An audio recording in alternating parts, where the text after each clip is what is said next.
morning. Good morning, Pete. Eating light, I see.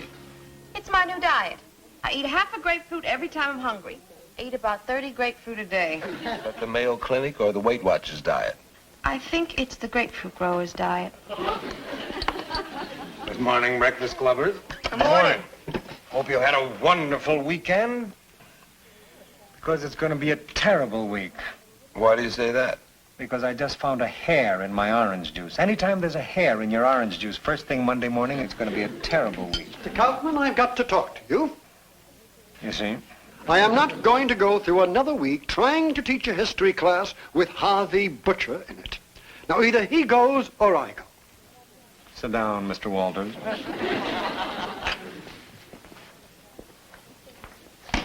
Would you like a little orange juice? Thank you. I've already had mine. Miss McIntyre, you familiar with Harvey Butcher? Oh, yes, I am. I've had him in for counseling about a dozen times. But I haven't been able to get through to him. Nobody can. I don't believe that. That's because you don't know him. He's not in your American history class. Good morning, everybody.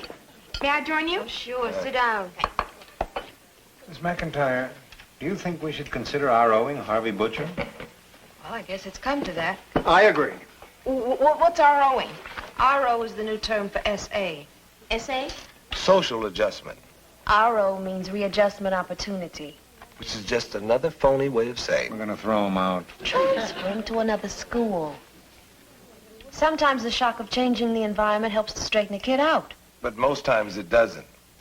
It's really admitting we've given up on the kid. Oh, we can't give up on the kid. Occasionally, we do give up on a kid. And if anybody deserves being given up on, it's Harvey Butcher. What's his problem? If you knew him, you wouldn't ask. He's disruptive, insolent, loud, and rude. He is going to get a gold pin for perfect attendance in the detention room. So what's to be accomplished by sending him to another school? What if he doesn't straighten out there? What then? He gets expelled. Permanently. You wouldn't be so ready to stand up for him, Mr. Dixon, if he were in your history class. We could handle him, couldn't we, Mr. Dixon? Take it easy, Alice. Hold on a second. Miss, has the beginnings of a very interesting idea here. Now, Mr. Walters would like to get rid of Harvey Butcher. And Mr. Dixon would like to give him another chance. Isn't that right, Mr. Dixon? Right. Thank you. Now, it should be a very simple matter to rearrange Butcher's schedule so that he can be in your American history class. Oh, don't go to any trouble on my account. Oh, it's no trouble at all. Thank you.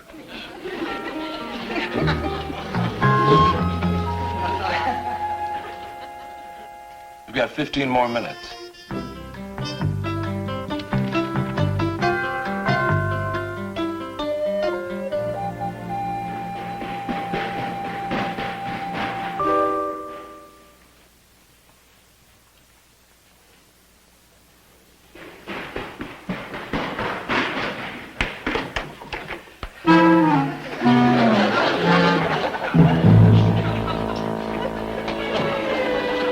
Come in.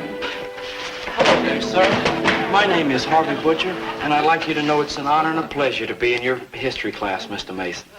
Dixon. Of course. Well, you can see where I made the mistake. Mason, Dixon.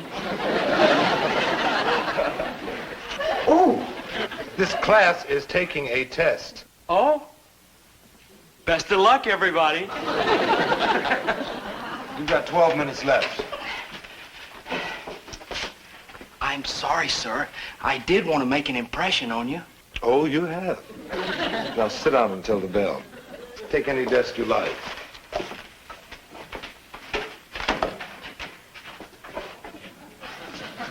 What are you doing? Well, you said I could take any one I like. I like this one. No. Second thought, I like this one. Okay, that's enough. Where are you going? To the detention room. I thought I'd volunteer and save you the trouble. Miss Johnson, take over. Right. I mean take over the class. Oh. Mr. Butcher. Sir? They'll be expecting me in the detention room. If I don't show up, they'll think something happened to me. You can send them a note telling them that you're being held prisoner by Mr. Mason in room 222. Now, I want to know why you came to class 30 minutes late. I know you've got a good explanation. I do? I'd sure like to hear it then. I'll tell you what. You go back in the class and you think of an excuse that will satisfy both of us.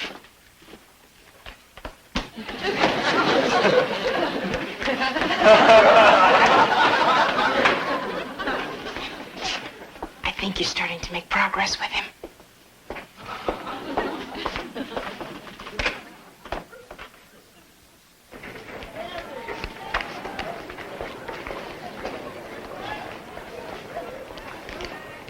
Hi, Joellen. Hi, Harvey. How'd things go in Walter's history class without me today? We're sure quiet. We missed you. I bet Walters didn't. Well, we did. It was pretty quiet without you. I guess I do make a lot of noise sometimes. Especially when I fall down. At least we had some fun for a while. What would a history class be without a few laughs? One time I remember... All set, Joellen? Oh, hi, Carl. Carl, do you know Harvey? Harvey Butcher, Carl Brenner. Hi. Hi. Harvey used to be in my history class. Well, let's go, Joellen. Everybody's waiting. Okay. So long, Carl. We sure miss you in history. Sure you will. Hi, Harvey. Hi, Harvey. Oh, hi, folks. Something wrong? Wrong? On a day like today, what could be wrong? Look, I'd like to stay and spend a little time with you people, but I've got to be spreading myself around. I'm very big around here, you know. In fact, I'm very big around everywhere. Here, here, here. Oh, well, everybody loves a fat boy, right? Works at it, doesn't he? He's got a lot of energy, all right. Sure like to do something with it.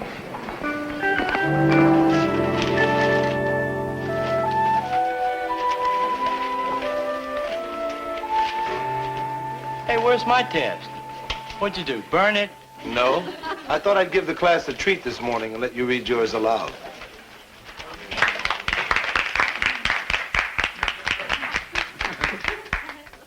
Hey, what's this, a B minus?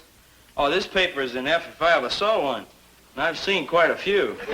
Sorry to bring your average up, Harvey, but the grade stands. Sit down. Oh, thanks. As you recall, the question was to show how Benjamin Franklin would fit into today's society. Fade in. The loan department of Liberty Bell Savings and Loan. The vice president, sitting at his desk, glances up, sees a man with shoulder-length hair and rectangular glasses standing at the counter. I thought I said no hippies in here. It's my next appointment. Very well, send him in. Have the guard keep an eye on him. Hello, Mr. Franklin. Welcome to Liberty Bell. That's a nice kite you're carrying. Is there any particular reason why you have a key tied to the string? You're waiting for the next thunderstorm so you can go out and fly it. Have the guard move down this way in case I need him. Now, what may we do for you, Mr. Franklin? You're applying for a loan so you can keep publishing your almanac. May I see your application form, please? Printer, writer, inventor, philosopher, statesman, scientist. Can't you hold a job, Mr. Franklin? Hey, that's funny. I like that. Who wrote that? It's very Harvey funny. Butcher. Harvey Butcher? You gave him a B minus? Why not? Well, because that's not a proper essay. He's ridiculing the assignment. He's got most of the facts. To write that, you have to know the subject. Well, it's your business if you want to pander to that sort of thing. What do you think, Bill? If I were this kid's creative writing teacher, I'd give him an A. I'm glad to hear you say that. Because I want you to offer him a job on the school paper. Oh, now, wait a minute. Your paper hasn't had a humor column in 3 years. Harvey Butcher could do one for you. I'm having enough problems without a humor column. What kind of problems? Once was a time when the kids who ran the high school newspapers were cooperative, pro-administration types who wrote daring editorials about school spirit and litter bugs. But now I get the rebels, the militants, free speechers. I spend most of my time trying to find the dirty words they conceal in the backgrounds of the drawings. Well, you missed a beauty last week. Oh, thanks for reminding me. They crossed me up. They made it so big I missed it with my magnifying glass. Bill, the kid who wrote this needs help. He's going to be thrown out of school unless he shapes up. But he doesn't think there's anything to shape up for. I want to give him something. That column. He isn't worth the trouble, believe me. Okay, I'll do it. I didn't know I was so persuasive. It wasn't you who sold me. It was him.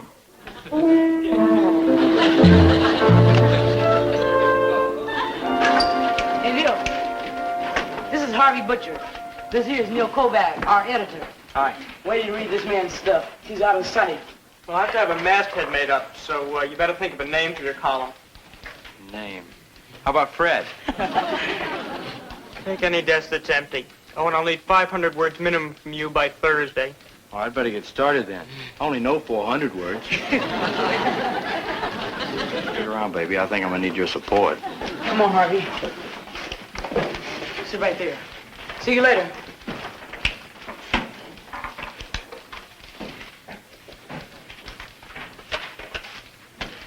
You've attracted my attention. So? Well, it's a pleasure to watch someone who does their job really well. I mean, the graceful way you dip your brush into that gunk and then stroke it on, it's beautiful. We have a lot of work to do around here. We don't need any clowns. I was only trying to...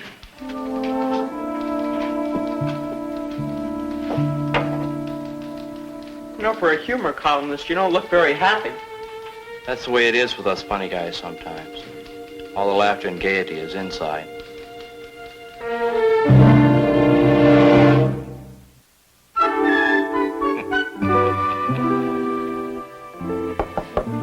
You got time for the junior class advisor? Come in, come in. Have you read this Butcher Kid's column in the Blue and Gold yet? Very funny stuff. Listen to this. Dateline Whitman High School, October 3rd. Militant students today took over the school cafeteria, but gave up when the dietitian threatened to serve them lunch. Now, that's what I call social satire. That's what I call a public service. Oh, Pete, I am happy to report that Harvey Butcher's attendance in the detention room has dropped off about 75%. Good. Maybe he just needed a nudge in the right direction. I came in to get your okay to have another junior class achievement dinner. This time I want to take the kids who work on the Blue and Gold. I don't know, Pete. Those things are getting expensive. Look, you let me take the juniors from the football team, the class officers, club presidents. These kids work just as hard. Maybe you could have it here in the teacher's cafeteria. It's supposed to be a reward, not a punishment. Well, maybe you could tell them you're going to have it here and then call it off at the last minute. That would seem like a reward. Oh, all right, go ahead. But don't spend too much. Thank you.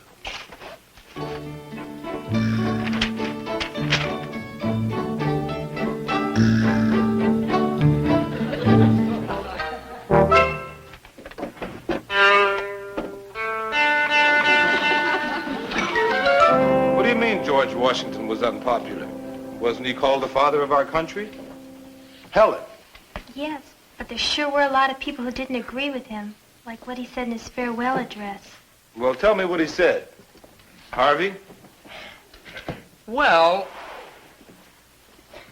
mainly he spoke about partisanship in America, sectionalism, and that we should avoid foreign entanglements. Look, I don't have time for the funny stuff anymore. I mean, I'm not going to give you my material free when I can use it in my column. Read chapter 16 tonight. Oh, Harvey. Very funny column yesterday. Even Mr. Kaufman liked it.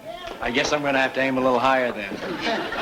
Oh, Harvey, we're having a dinner Friday for the juniors on the Blue and Gold staff. Maybe you can make it? Sure. Sure, I'd like that. It's at Emilio's restaurant. And bring a date if you like. A date.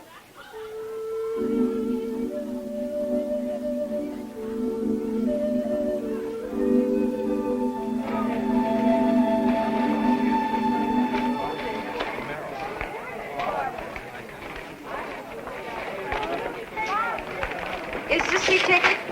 No, I've been saving it for you. You're in Mr. Dixon's first period history class, aren't you? Yeah, So am I. I know. You're Harvey Butcher. And you're Patty Muller. You're really funny in class. You're too kind, madam. And your new article is hysterical. I mean, everybody's talking about how funny it is. For once, they're right. You know, Mr. Dixon is having a dinner for the juniors who are on the staff of the paper. And I was wondering if... Hi, Patty. Did Norman get around to asking you to the party Friday night? Finally. I was afraid that I was going to end up sitting at home all night with nothing to do.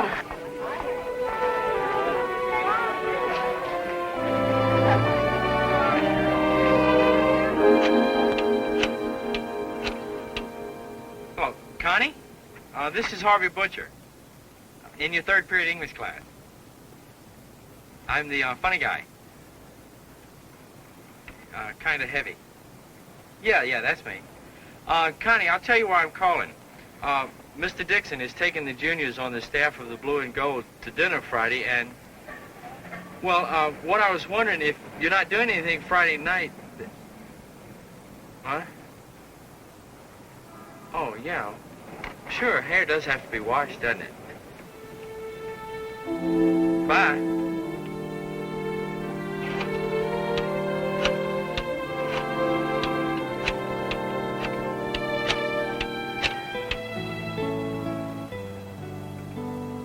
Hello?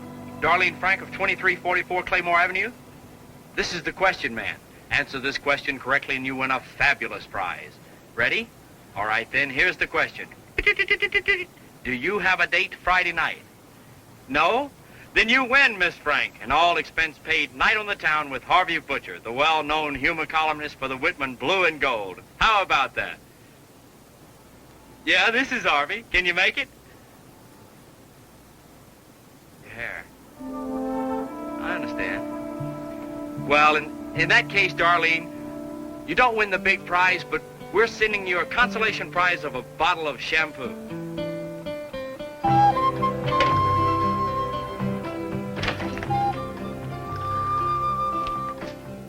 Brace yourself, Mr. Dixon. Your big dinner Friday night is going to be a major bomb. Oh? Yeah, that's right. Because I'm not going to be there. Why? I'm not on the Blue and Gold anymore. I just quit. Harvey! Harvey! Why? Look, I quit, that's all. What's the difference whether I write a crummy column or not? Why come and tell me then if it doesn't make any difference? I just thought you had a right to know since it was your idea in the first place. What happened, Harvey? Nothing happened. Why are you trying to make a big deal out of it? I'm not. I just want to know why this sudden change of attitude. Well, you see, sir, it's this way. I've been offered a better job, see? Humor editor for National Geographic. Oh, come on, sir. That deserves at least a little smile, doesn't it? Just a teeny little. You can still come Friday if you want to, Harvey. I figure the columns you've written are at least worth the price of dinner for two. Well, you see, sir, now that's another problem. I haven't been able to find the girl to bring to that affair who measures up to my own incredibly high standards. You don't have to have a date, Harvey. You're not suggesting, are you, sir, that I haven't been able to get a date, are you, sir? It just isn't necessary. Isn't necessary? Of course it's necessary. I don't want you going around with the impression that I can't get a date. Fat people do date. You see, that's one of the great things about a school the size of Whitman. No matter how fat and homely you are, there's always somebody bad enough to go out with you.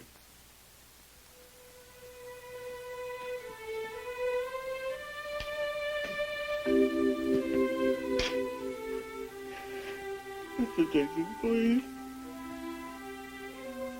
I'm not going to be the only one there without a date. Hey, would you really be so bad?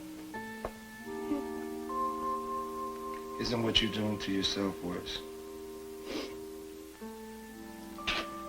Isn't this worse? Harvey,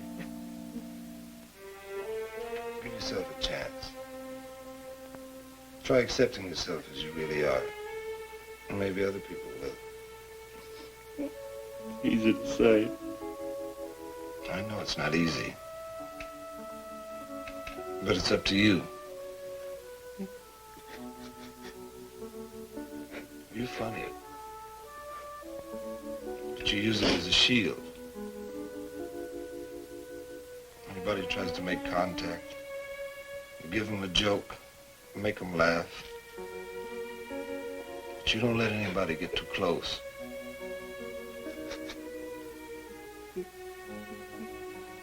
Harvey,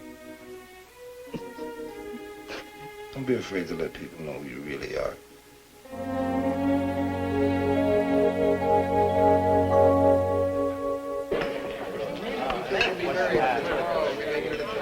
Waiter. Yes, sir. What's this veal piccolini?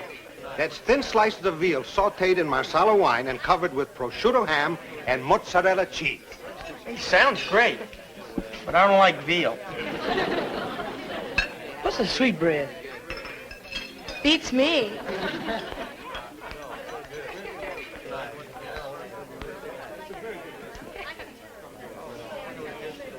Hey, look who's here. Come on down, Hart. We've been waiting for you, man. The food's almost gone. Hey, what happened to you? This is the young man that likes the humor column. Hey, Harvey, how come you're late? I almost didn't come at all. Because I couldn't get a date.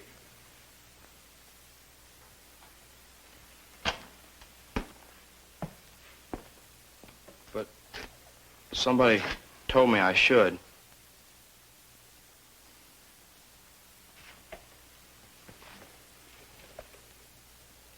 I really wanted to come anyway. I like doing the column. I like being on the staff with everybody. So I decided to come tonight. We're glad you did, Harvey. Yeah, Harvey. Glad to have you.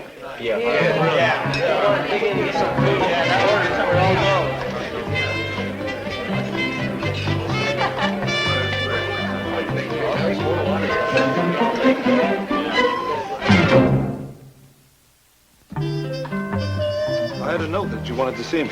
Oh, yes, I got the bill from Emilio's restaurant for your junior class achievement orgy. Which one of the students had the double martini? That was for the waiter. Believe me, he needed it. Well, how many people were in your party? Let's see, 15 students, Cruikshank and his wife, myself. That's 18. You got charged for 19 dinners. Oh, Harvey Butcher had 2. Figures.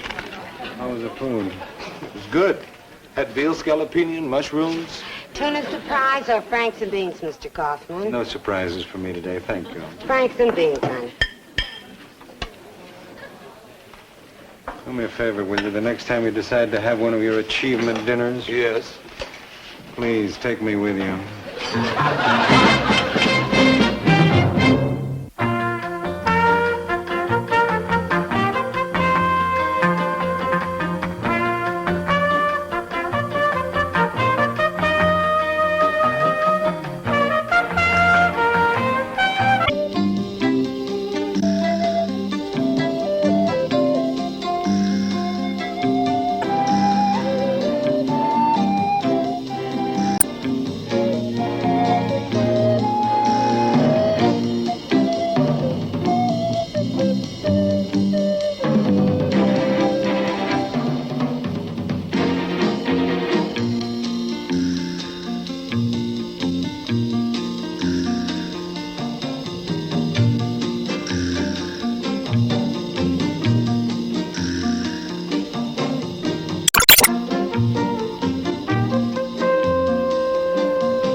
to the left, then cut right around the tree, then head for the lamppost, and that's when I hit you. You got to lead me just right so I catch it right in front of the lamppost. They don't call me old golden arm for nothing. Hey, this ain't no joke. Well, it ain't exactly a touchdown either. Touchdown? Man, sitting at that lamppost is the whole ball game.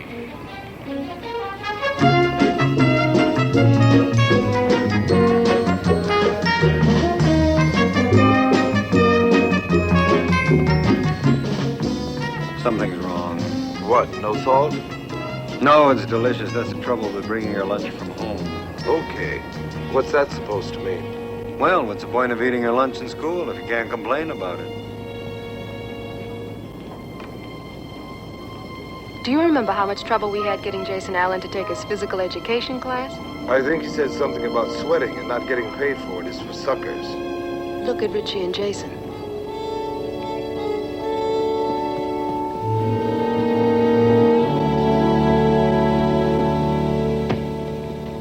That ball almost hit that girl. I don't think so. Didn't you see? It nearly hit her in the head. No, she's right. It looked like a well-planned and executed play. I'm awful sorry about that. I bet you are. The little fella, he got a scattered arm. I guess I'm just lucky you move so fast. I guess you could say that. See? No harm done. That's the first time I've ever seen Jason even talk to a girl. Maybe he's apologizing for almost busting her nose. I usually go home right after the 7th period, except when I go to the library. Well, now, ain't that a coincidence? I get out the end of 7th, too. Well, I'll be seeing you. Thanks for saving my life.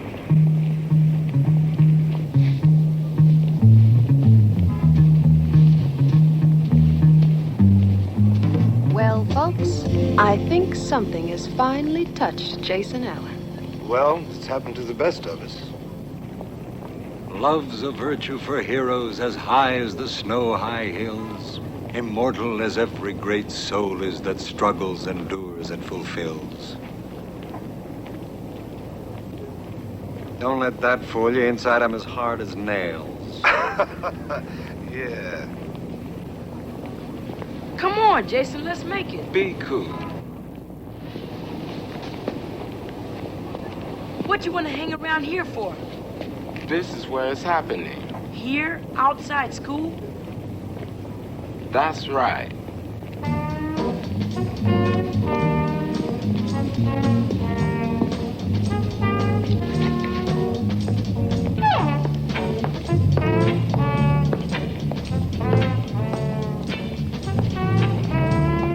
Those shoes are too much. Sure wish they was going my way.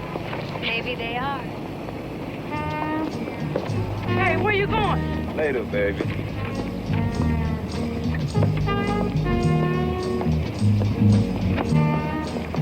Hi, Richie. Jason isn't wasting much time, is he?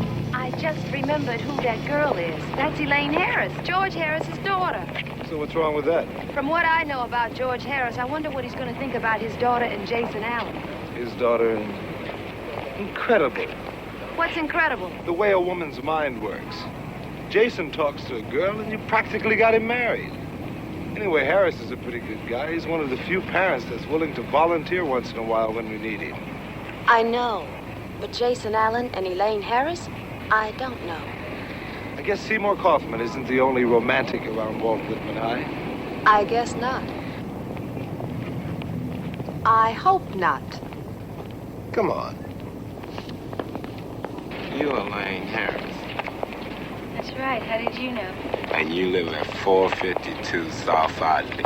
And your home is 214 Whitman's Patterson.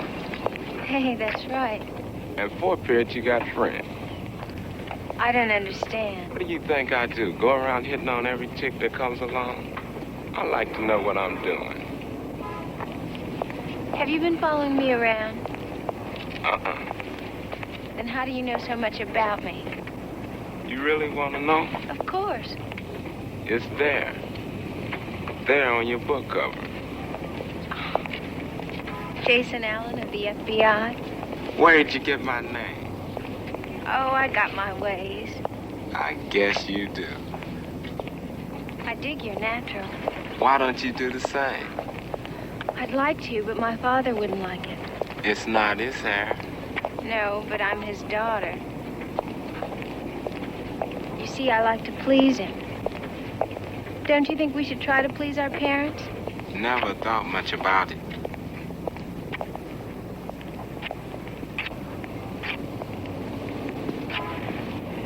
And I dig riding. I really groove on horses. So does my Uncle Bill. Really? He bets on them all the time. Oh.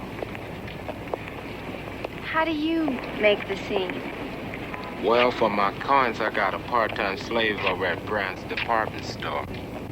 And for my soul, I dig the sound. Me too. Yeah.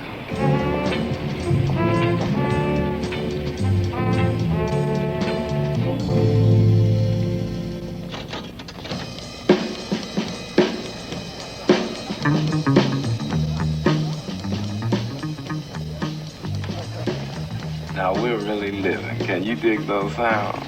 I'm right with you. Stone soul. Do it to it. Fiendish. Amen. Hey, look who's here. Hey, Jason, I didn't know you knew about this place. You didn't? I brought you here twice last week. That's right. How did I forget that? Oh, hi, my name's Richie. I know.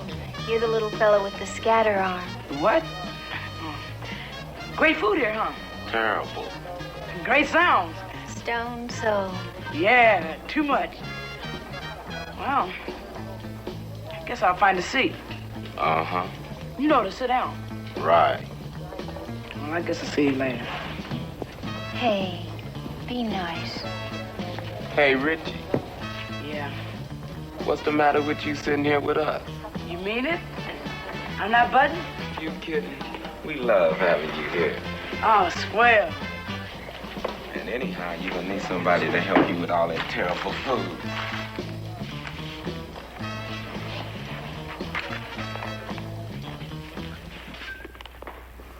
Oh, that's great. Just put them over there. Put those here. Man, I've had it. Are there many more? Just one more stack, I get it.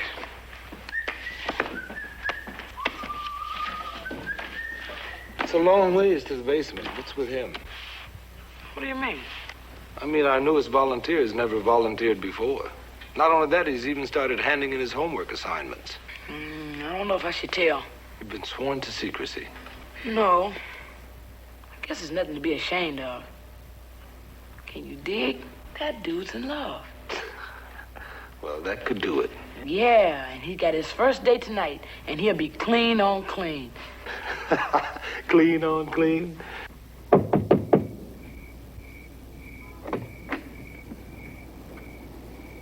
This Elaine's house. Elaine Harris lives here. I came to pick her up. I see. Well, come in.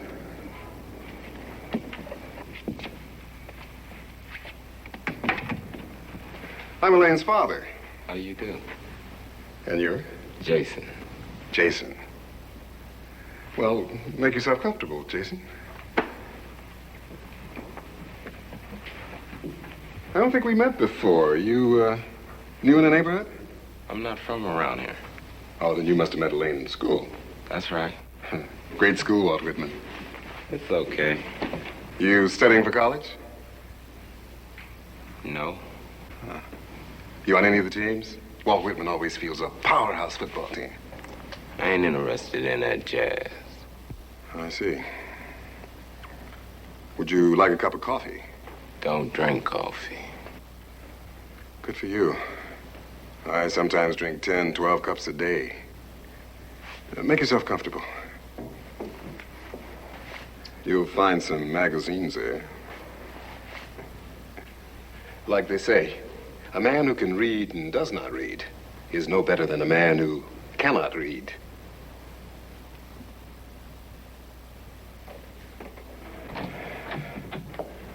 Hello, Jason. I'm Elaine's mother. Hello, Miss Harris. Elaine said I should come at 7:30. Yes, I know. But you know how girls are. Here I am. Hi, Jason. Hello, Elaine. Only 2 minutes late. I think you set some kind of record. Okay, we'll be going. Bye. Have a good time. Just a minute. I'm sorry, Elaine. I'm getting so forgetful lately. But your grandmother's coming over tonight. I meant to tell you. So you'd better postpone your date with Jason. You know how she'd feel if you weren't here. But Fred, you didn't... I didn't tell you either? I'll forget my own name one of these days. I'm sorry, honey. But Grandma was here on Sunday. She's coming back again tonight. I'm sorry, Jason. You'd better make it some other time.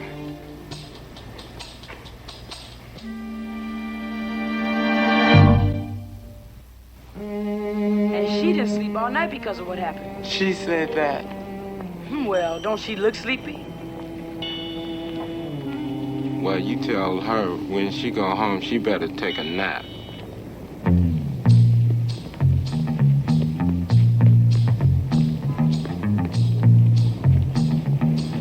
Well, looks like the end of a beautiful love affair. Not at all. Then what's going on? A lover's quarrel. She wants to make up. He doesn't. Not yet, anyway. How'd you know that? Watch.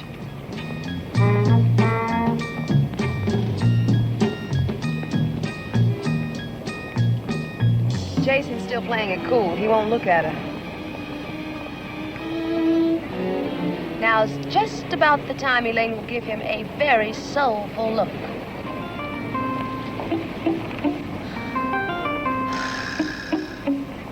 Liz, you're amazing. I tell you, women have got a lot of things going that we don't know a thing about.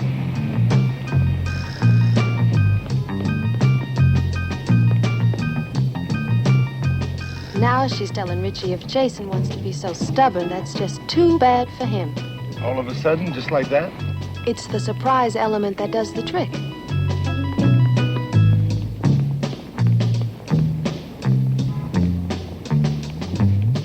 Now what? Now Richie passes out from exhaustion. Okay, get set for the big moment. When Elaine stands up and makes out like she's gonna leave. Incredible. Now what's going on? Jason will now very sheepishly get up and go over to her. Trying to look cool. But not succeeding.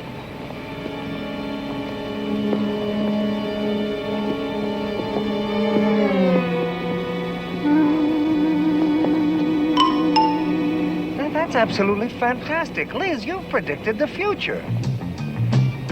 Now what's going on? Can't you tell? No, you're the fortune teller. They're making a plan. What kind of a plan?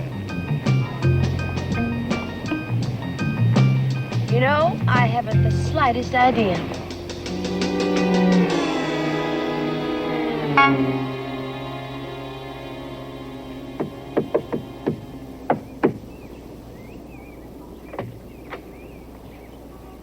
Well, how do you do, sir? My name is Richie Lane. I have a date with Elaine.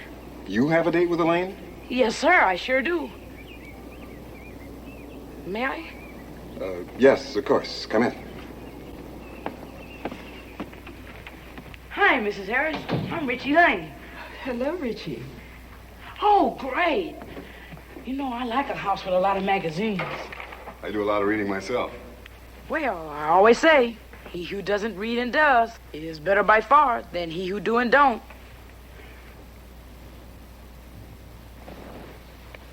I go to Whitman. I'm practically a straight A student, Very good. except for a few B's.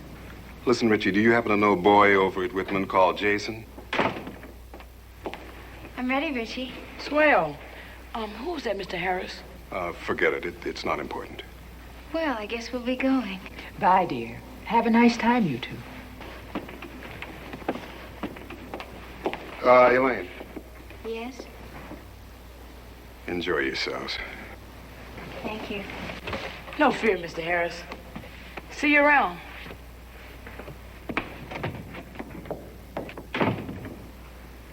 Oh, what a beautiful day.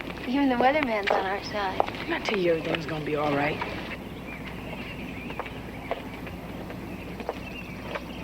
Come on, Jason. Wow, baby, I thought you was gonna never make it. Keep your cool, brother. You're working with the pro. Okay, pro, meet us back here at 10. Wait a minute, meet you back. I go too, right? You go too, Raw. But there ain't no happenings hanging out here. Anyway, whose idea was it? And who stuck his neck out and who? Jason. Okay. Then let's split. Let's get the wheels and make it.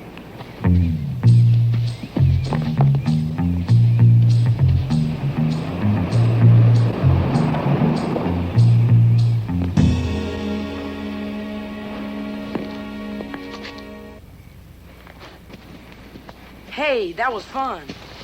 When do we do it again? When you get your own girl. Huh? And now, if you don't mind. Hey, brother, you know what a dual sin is? Oh, sure. It's time for you to make it. Get lost.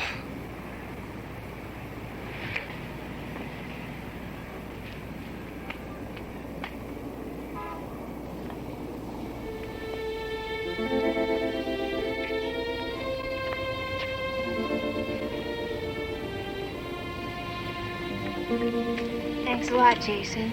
Everything was too much. Yeah.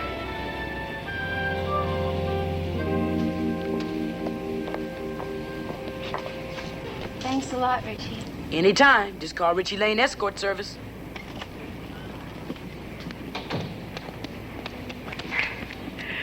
Didn't I tell you no sweat? Smooth sailing like a cabin cruiser. Yeah. You know, she sure is a swell girl. She fine. Good evening.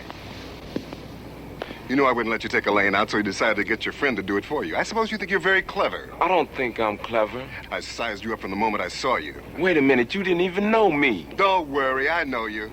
At least I know you're a type. If you've been straight. Straight? Have you been straight with me? But I don't want to hear another word. And I don't want you to see my daughter again, and that's final. Don't turn me off. Listen to me a minute. All I wanted to do was stop.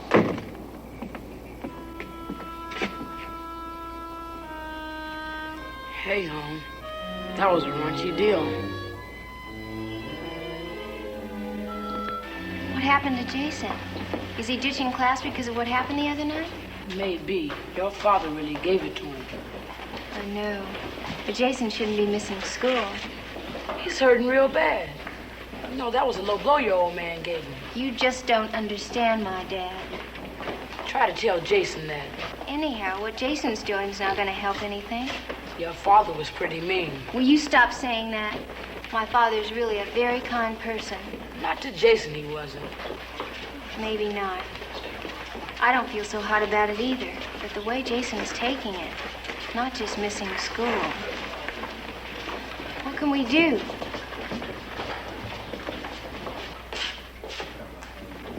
I just got a brilliant idea.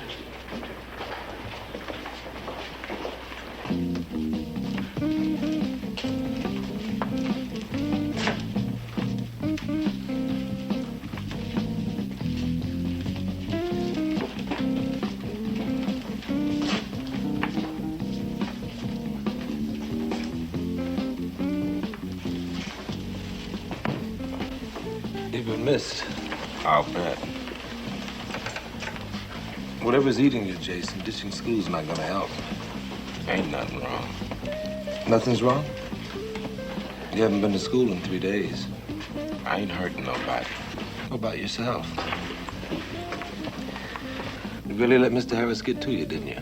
You wasn't there. You don't know what went down. Jason, somebody's getting it socked to them every day. They don't just give up. No matter what I do, a man like that thinks I'm nothing. You've been put down before. So have I. Because there's always somebody trying to step on your neck. But you don't give in. It hurts, Mr. Dixon. I know it hurts, Jason. But you can't let that man keep you down. You're better than that, and you know it. He turned me off like quick. All I wanted to do was give it to him straight. A chance to give him my side. Is that wrong? No, man. And those of you who were once lucky enough to attend the summer camp for a week or two know what I mean. So, what do you say? Let's give our kids a chance. Let's prove to them that we're not all a bag of wind like they say we are. Let's show them that we care enough to give.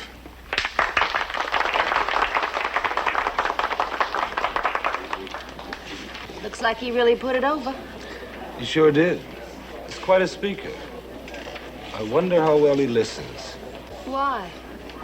Just wonder. I'll see you in a little while. You know, if it wasn't for this Jason business, I think Mr. Harris was really a nice guy. You know, my father was the same way. He practically fingerprinted every guy who rang the doorbell. But I bet he liked Pete, didn't he? Oh, no. For the longest time, he didn't think Pete was good enough for me. He wouldn't even let him in the house. What'd you do? I got Richie to take his place. I feel very strongly about kids that aren't given their fair chance. Oh, Mr. Harris, would you come with me a minute? There's something I want to show you. Where are we going? Well, this won't take that long.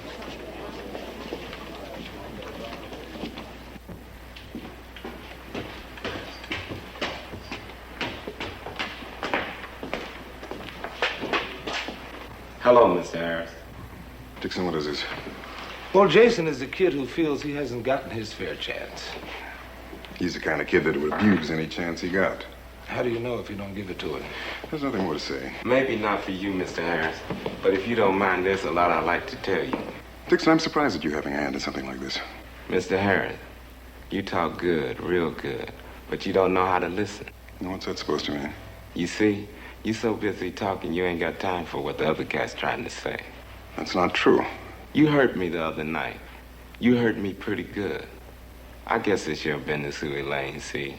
But that's no reason for you to put me down the way you did. You made me feel like nothing. For a while, I even believed I was nothing. No man's got the right to do that to another man because it's not true. And that's what I wanted to tell you, Mr. Harris, that you were wrong. I'm somebody, no matter what you say. I'm all right now, Mr. Dixon. Okay, Jason. We've got a PTA meeting downstairs.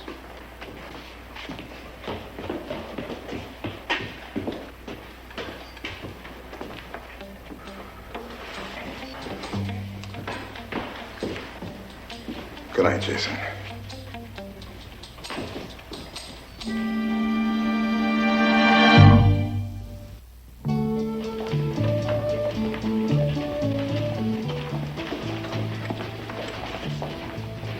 Come on, Richie, let's make it. Cool it, there ain't no rush. What you want to hang around here for? This is where it's all happening. All what happened? Here we go.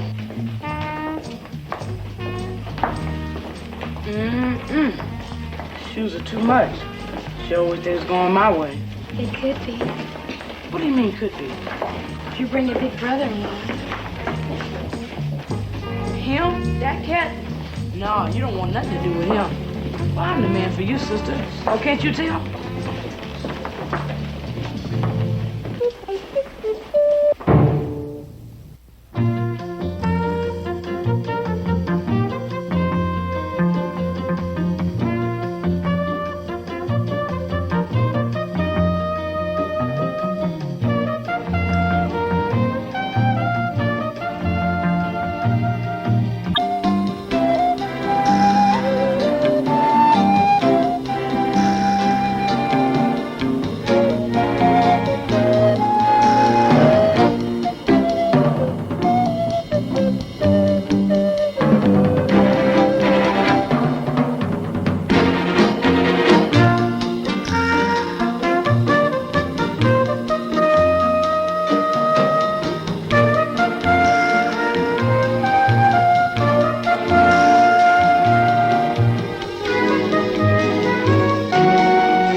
Now we know that the Mexicans bought brought their troops to the Alamo.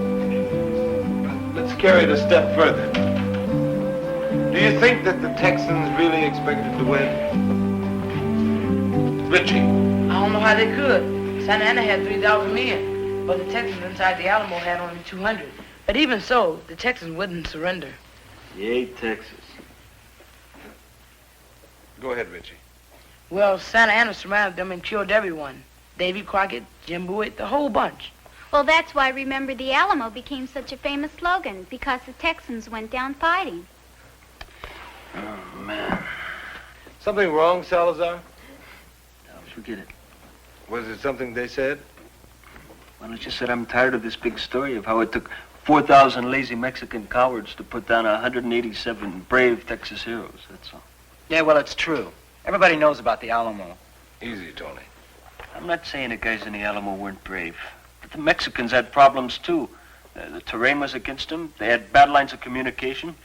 They were attacking a fortified position, and that's no pushover. Go ahead. And then they write a song like Remember the Alamo and all that stuff. The whole thing was a revolution. The Alamo was on Mexican land. Look, all I'm saying is, well, you gotta look at both sides. The Mexicans fought just as hard and were just as brave as the Americans.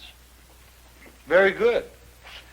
In fact, Robert just gave me an idea for an assignment. I want a paper from each one of you expressing your own feelings about the period from 1830 to 1840.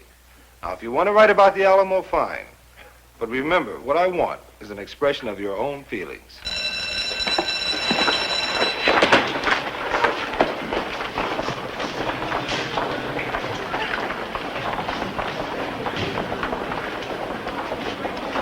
Hey, Salazar, you're pretty sharp. Not too sharp. I just got us an extra assignment. Did you know Salazar knew so much about history? No, I didn't. He sure had a lot to say, didn't he? It's the first time he's opened his mouth all term. How can a bright boy like that be allowed to just vegetate in the back of a class? Well, because a lot of teachers, including myself, have tried to make him open up and have failed. Personally, I think it would take a miracle worker to turn that kid on.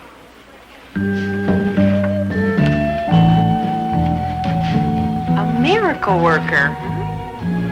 D, C, D, F, D. Your Salazar is not exactly a Phi Beta Kappa. What was that? A B. What'd he get a B in? Spanish. I just don't think he's the wisest choice. Liz, how long can I sit in the class and observe? Remember, you told me you tried to help a kid once when you were student teaching. That's right. Jerry had worked since he was 10. He never even considered going to college. And what happened? He went to college. That's what I want Salazar to do. Now, isn't he good at anything? What about his aptitude exams? Let's see. Well, his potential seems to be well above his grade. And reading comprehension, he's near the top of his class. I knew it! I knew it! Way down deep, that boy has great hidden resources. Now, if I can just find the tools to dig deeper. Now, wait a minute. He's a human being, not a gold mine.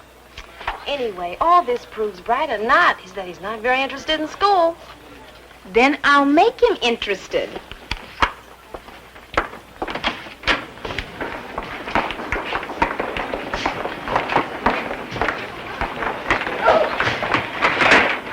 What you doing? Oh, well, look who's here. The guy who knows all about those brave Mexicans. Okay. Yeah, she's all right. Watch your hands. Hey, maybe you was smart in class today, but you ain't being smart now. You better watch who you grab. You mean she's untouched by human hands? I mean, you got a big mouth. You gonna do something about it?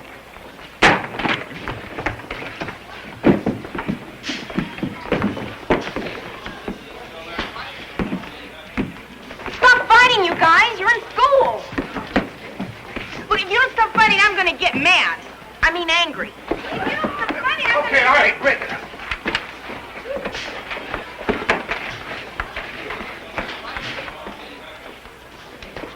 Oh, wait, Mr. Dixon, wait for me. I saw the whole thing.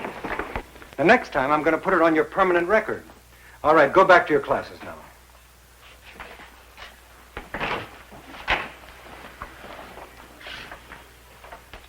fights upset me worse than anything else that goes on here. Now, does either of you two know what it was about? Something about how smart Salazar was in class today. Salazar was smart? That Salazar? He surprised me, too. He sure had something to say. Today was the first time he decided to say it. You see that? That's another thing that upsets me more than anything else that goes on here. Kids we failed to reach. Mr. Kaufman, I'm going to try to save Salazar. Save him, Miss Johnson. I'm making him my personal one-to-one situation. What are you going to save him for? For college. That would be quite a save. A student saved is a student earned. If you think you can do it, Miss Johnson, go right ahead. Thank you, Mr. Kaufman. I'll get back on the job right away. Buena suerte. Thank you. She's going to need all the suerte she can get.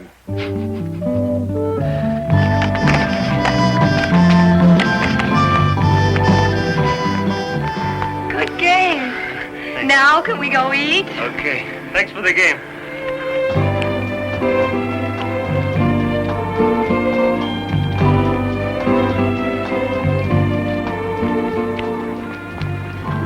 Hi, Robert.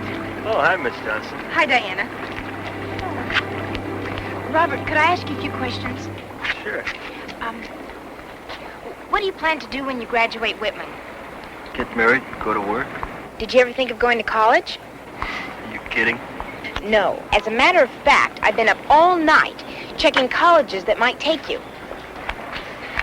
Antioch, UCLA, Garden State. Well, thanks a lot, Miss Johnson, but you shouldn't have gone to all that work. A college education will give you the chance to do what you want. You could be a doctor, a lawyer. Doctor? Could you imagine me a doctor? Miss Johnson, my family doesn't have too much money. My grades aren't too high. No college would want Miss Johnson, but you should... Away. Miss Johnson, we have to go. If you could get me into a college, I would have to give you a medal. Thanks a lot. Robert! But if there is a chance... Miss Johnson, we have to go. My grades aren't too high. No college would... Okay, why not? Then here. What's this? It's an appointment Friday with the representative from... Okay, why not? Starter. They help kids with poor grades get scholarships to college. Will you go? Okay, I'll see the man. Thanks a lot. Oh, it's Miss McIntyre's office.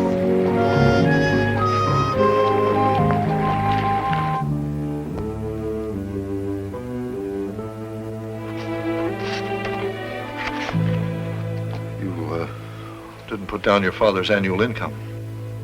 It's none of my business. I see. He has no education, is that right? He knows plenty of things my teacher never heard of. I'm sure he does. Your grades don't seem very high. Well, I'm a late starter. That's why I'm here. Now you think you'd like to pull up your socks and go on to college. I've been thinking about it, but I don't know if it's such a hot idea for me. Miss Johnson seems to think you're a very bright boy. Yeah, maybe. Don't you want to advance yourself? Advance? What do you think? I live in a cave or something?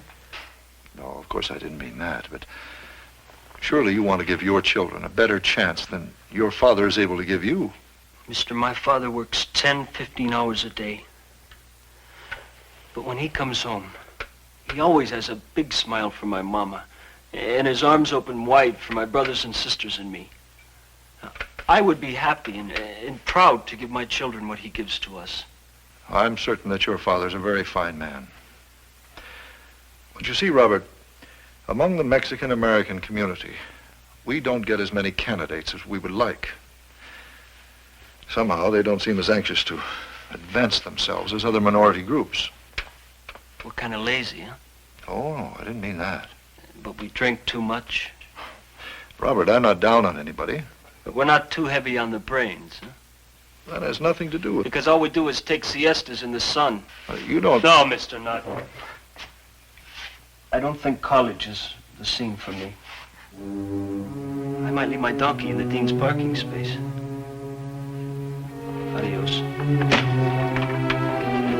Robert! Robert, what happened?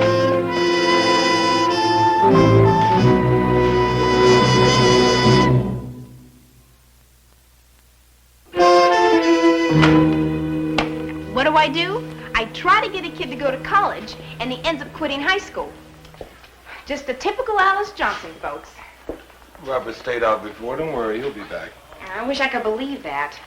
And if he has quit, it certainly isn't your fault. I wish I could believe that. Wait till Mr. Kaufman finds out. I will be the first person ever excommunicated from a high school. Maybe if you'd stop feeling so sorry for yourself. That, too. On top of everything else, I'm a self-pitier. Have you tried to get in touch with Salazar? He hasn't come to school. But he is somewhere, isn't he? Right! Of course! Why didn't I think of that? Alice. Right. You are. No more self-pity. The important thing is that Robert Salazar is somewhere. Where?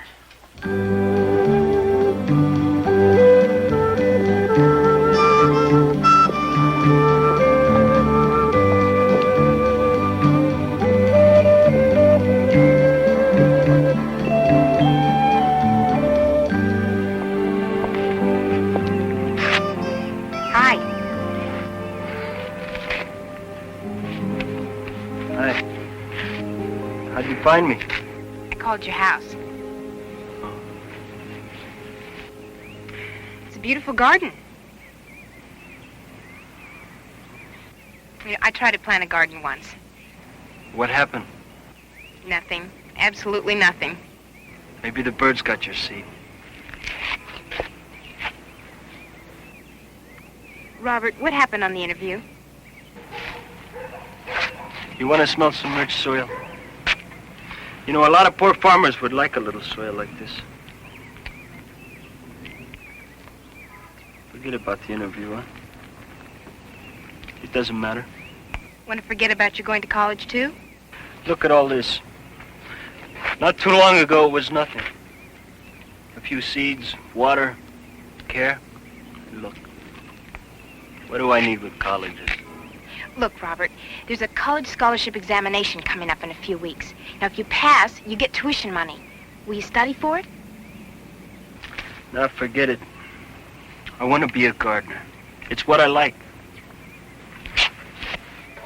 What you like, or all you think you can do? And what's that supposed to mean? Well, it's pretty easy to say you like being a gardener when you're afraid to try something else. That's not true. Isn't it? You don't think I can make it? I think you can make it, but maybe you don't. Maybe you don't try for anything because you're afraid to fail. I'm not afraid. Aren't you? I'm as good as anybody else. Maybe. And I could pass that stupid exam if I wanted to. Could you? Yes. Then prove it.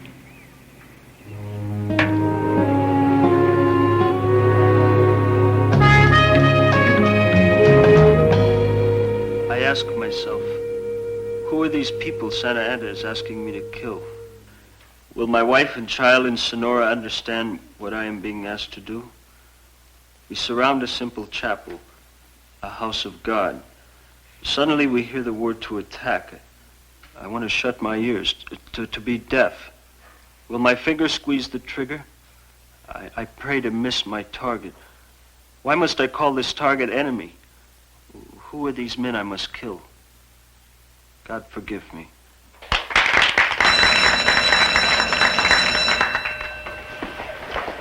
That was out of sight. That was okay. That was beautiful. Thank you. Well, tomorrow's the big day. Robert, that was a very good essay. Oh, by the way, good luck on your test tomorrow. Thanks a lot. Well, you've done quite a job on him. I guess you're pretty excited, huh? No, actually, I'm remarkably calm about the whole thing.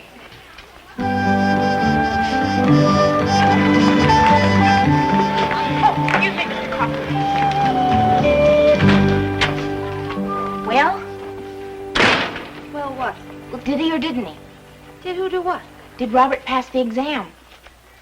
Robert. Oh, Robert Salazar. Oh, Oh, yes, he did, and with plenty to spare. Oh, Liz, isn't it wonderful? Oh, I'm so happy. Oh, it's good news, all right. Oh, does he know? Have you told him? No, you should be the one to tell him. He's waiting outside.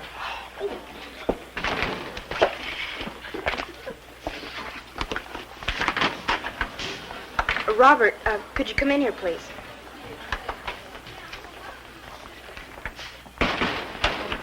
Miss McIntyre and I have some news for you. Some good news. Yes? You passed the exam. Yes, that is good news. I am so proud of you. Now, we have to find the right college. Do you have any idea of what you'd like to study? No, I don't. It's okay. You're probably so excited you can't think straight. Tonight at my house, we're going to have a big party. I'd like both of you to be there, and Mr. Dixon, too. Oh, thank you.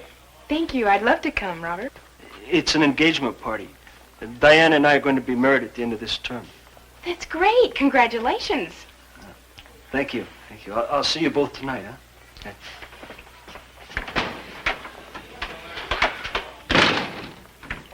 You know, Liz, no matter what they say, there are times when being a teacher is very rewarding.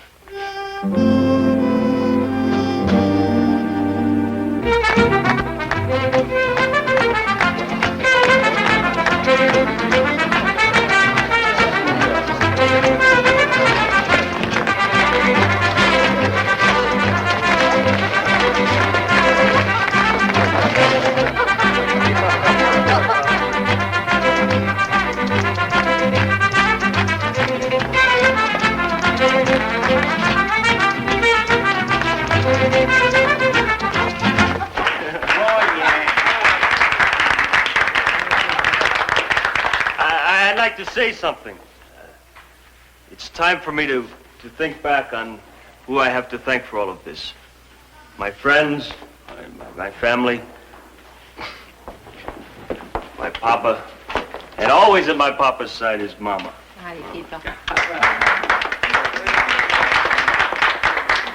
Like in the accident, when things got bad and Papa broke his leg, Mama took over his work and still ran the house with all of us crazy kids in it.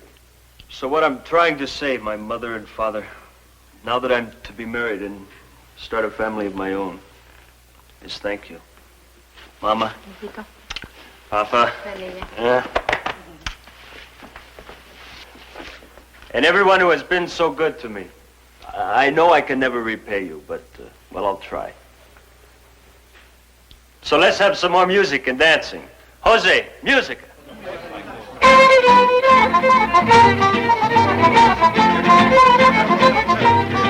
Senora, will you dance with me? With much happiness, senor.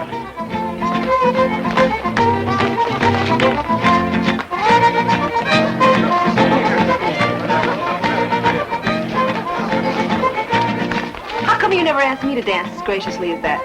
Who can dance with all that delicious food over there? Yes, food.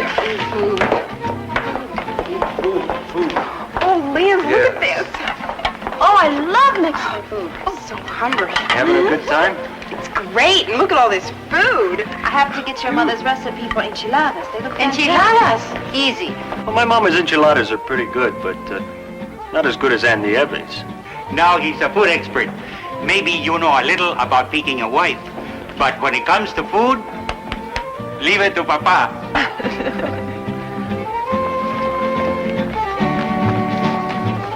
They're both over 60 years old. Not bad, huh? Are they excited about you going to college? That's what I wanted to talk to you about, Miss Johnson. You too, Mr. Dixon, and Miss McIntyre.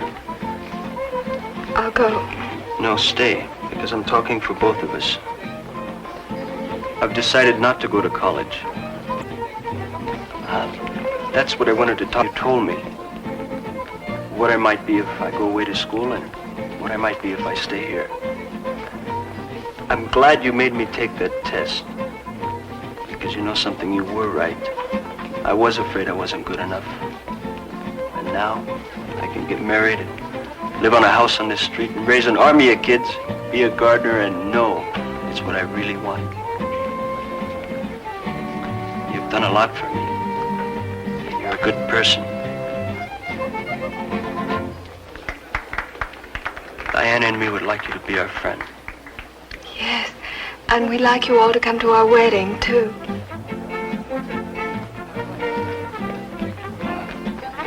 Let's dance.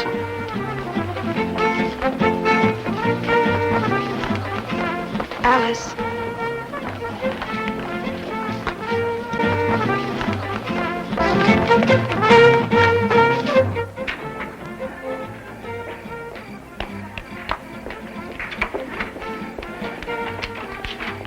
Alice?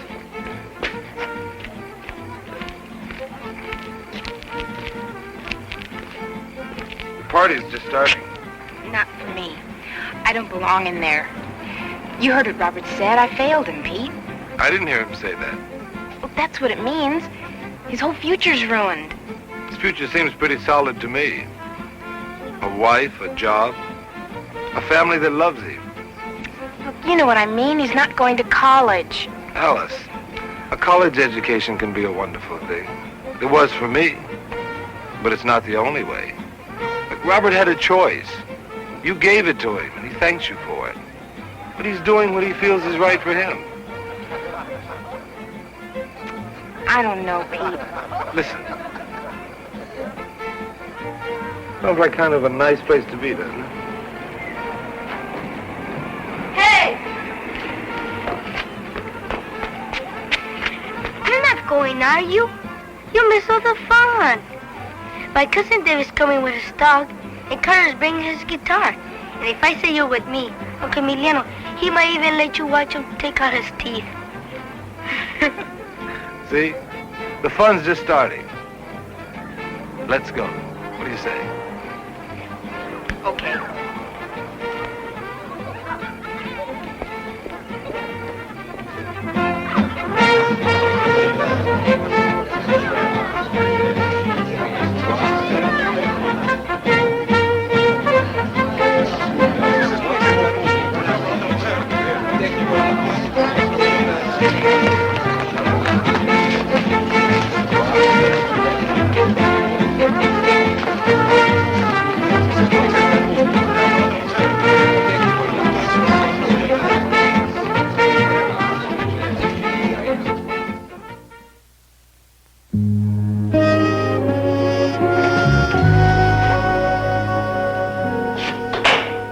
Well, I haven't danced that much since my cousin Arnold's wedding. Well, you know how it is. At your age, you have to start watching it. You'd better watch it, wise guy. Oh, hi, folks. Hi. Oh, Pete, I took your advice. How's that? Well, remember last night how you told me college is not the only way? Yes. Well, you know how Richie's been planning all along on going to college. Sure, that's what he's been working so hard for. He's in the top 10% of the school. Well, I convinced him not to go to college. You what? Alice, you didn't. No, I didn't. But I sure had you going there for a minute, didn't I? Oh.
home.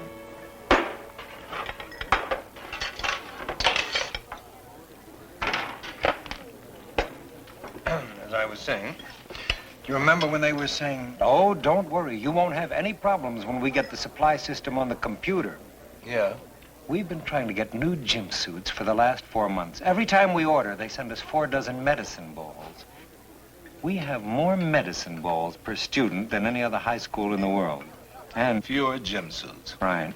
Oh, since we're on the subject of supplies, I need some newer history books. The last chapter's got World War II down as a toss-up. Medicine balls? History books? You two guys really got it rough. What's wrong with you? Nothing. I just spent the morning with a screaming 15-year-old and 2 juvenile delinquents, that's all. Where's Mrs. McIntyre? What is that? I don't even want to know. well, let's see, it's not elk mating season. What does that leave? Army roll call or the bellow of a wounded parent? Hey! Where's this Mrs. McIntyre? Finish your lunch, I'll take care. No, thanks. I can do it. It's just part of a perfect day.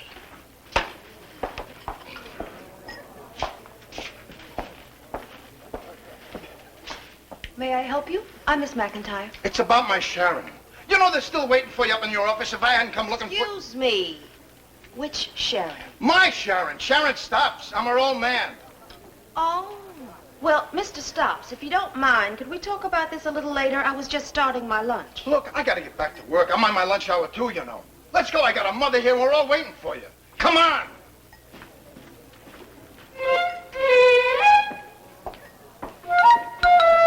Mrs. McIntyre. It's Miss. Yeah, well, I can tell by just looking at you that you're a very smart girl, but I gotta tell you, for a smart girl, you sure did a dumb thing. Oh? What did I do? You put my little girl in the wrong major. I mean, this general thing is all wrong. But that's what she wanted. No, she needs college prep. With that general major thing, she can't go to college. The point is, she doesn't want to go to college. She wants to go. She just doesn't know it yet. Have you ever thought about reshaping your eyebrows? No, as a matter of fact, I haven't.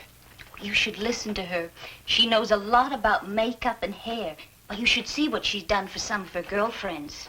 With reshaped eyebrows, a little more makeup, and a new hairstyle, you could be a completely different person.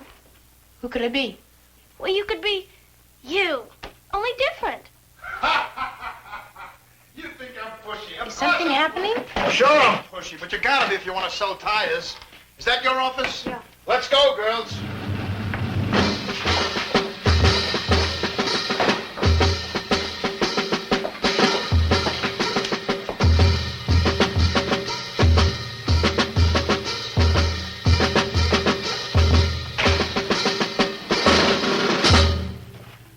What are you doing, looking for a file? Just give me the form and I'll sign it. What form? I know how all your government places work. You got forms for everything. You gotta have a blue copy and a pink copy, but it's only paper. So let's change the paper. I can do that. But what about Sharon's feelings? She says she has absolutely no interest in going to college. Maybe I'm wrong. Are you interested in going to college? Yes. Oh. Tell her what kind of college you want to go to. Beauty college. That's no college. I'm talking about a place where you learn more than about it. After college. By the way, Mr. Stops, there's no urgency. I'm on my lunch hour. Decision is final. Look, you're the expert. Tell me what you think. This girl, college material or isn't she? Sharon gets pretty good grades. She probably could make it if she tried a little harder. But there are a lot of other factors that you're not... Come on, don't hedge on me. I don't want to go to college. I want to be a hairstylist. Can anybody hear me? I hear you, Sharon. This lady's your counselor. Listening. All right, McIntyre, go ahead. She's listening. Sharon, we've talked about this before. If you stay in the general major, you won't be able to get into a 4-year college. Now, it's much better to leave the door open now, because if you change your mind later on, it's going to cost a lot of time and a lot of money. I know what I want. See? See how she listens? Tell me, what would it take for her to get into college? All she'd need are 2 sciences and a language. All? Sure. Go ahead and change your program. Wait a minute, Mr. Stops. I don't want to do anything unless Sharon agrees. Look, we're her parents, and we want her to go to college. You gonna change your program now?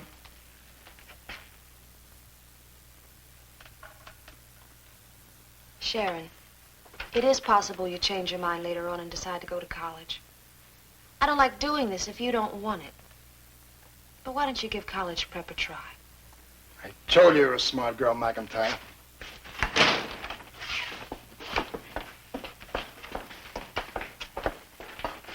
Thanks a lot, Miss McIntyre. Yeah, thanks a lot.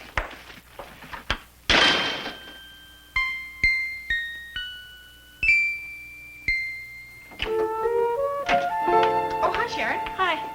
What are you doing in here? Oh, I just wanted to finish this comb out, Miss Johnson, and I knew 222 was empty this period. Please let me stay. Okay.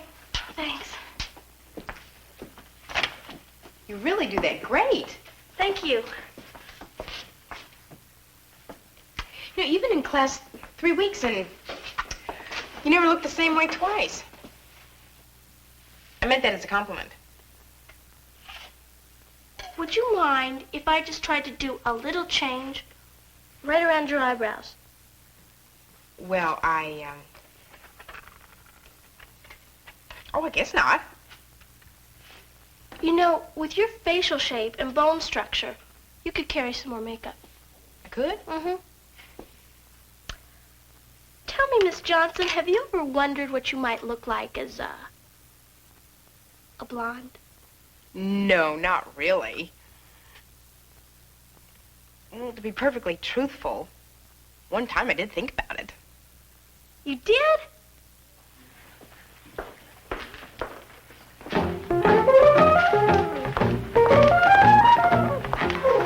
Notice any difference, Mr. Kaufman? Hey, Kevin, your voice is still the same. What happened to you? The Sharon Stops treatment. I hope it isn't contagious. What's Sharon Stops? She's a student. As a matter of fact, I was wondering, in view of the student-faculty relationship, if ethically maybe I should pay the girl.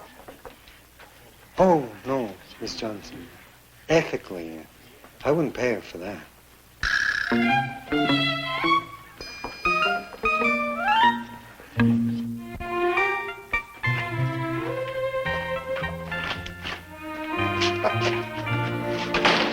Have you seen Alice recently? Why? Well, I won't spoil it for you. Listen, you know when I'm wrong about something, I'm the first to admit it. Who are you wrong about? Sharon Stops. I was wrong. No, she's doing great in my class. And I've got to agree with you. I think she could make it in college. I'm glad she's doing well somewhere. What's wrong? Unsatisfactory notices and one out-and-out flunk. All in Sharon's new classes. Well, how'd she do before? And the general major? About a B- average. Any failures? Not one. Tell you anything?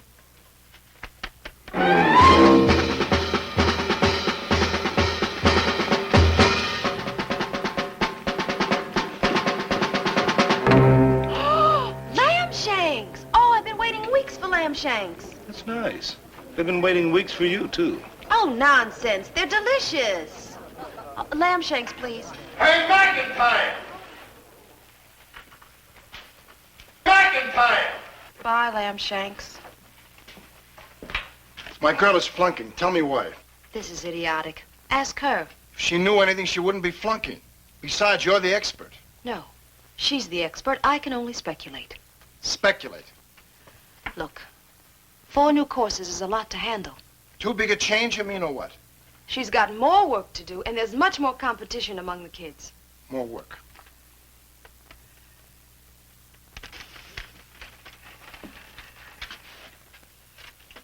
All I got to say to you, Miss McIntyre, is 7 to 10. And what does that mean? Those are the hours she's going to be studying every night. All right, Saturday's off. But those grades come up, you hear me? I don't need these. Think a thing out and you can fix anything. Thanks a lot, McIntyre. Tonight, 7 sharp. You hear me? Daddy, the whole world can hear you.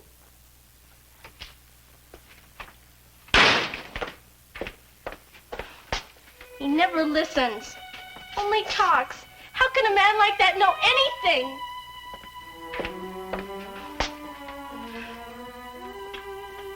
Sharon. Why do I have to be in this mess anyway? I don't want to go to college. I never did. At least before I was going to graduate. Now I could flunk right out of high school. Sharon, listen to me. Why should I listen to you? All you do is take orders from my father. Do you know what you're doing, Miss McIntyre? You're ruining my life. My whole life.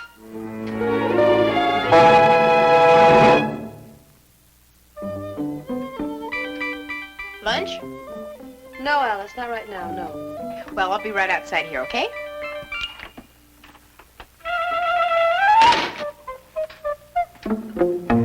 Don't let me keep you, huh? Don't worry about it. The general major was no real challenge to you, was it? I mean, you just kind of loafed your way through.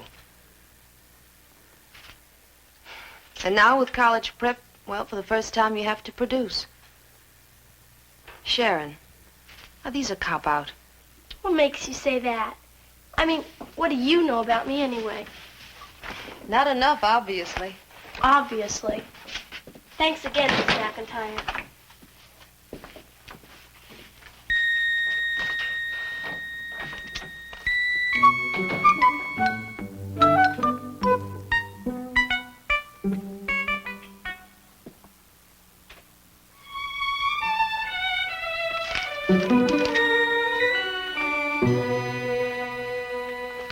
Alice. It's wrong, isn't it? Well, it's, Well, you see, it started with an eyebrow, and, well, one thing led to another. I don't get it. Well, didn't she tell you? Who?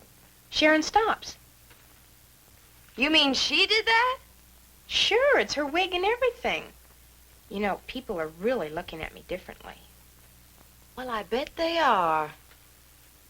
But you know, I'm really impressed. Yeah, except, don't you think it's a little far out? You know that Mr. Graham asked me out to have a martini with him. But still, if she has that kind of ability, I wonder how serious she really is about it. You know, it could make all the difference in the world.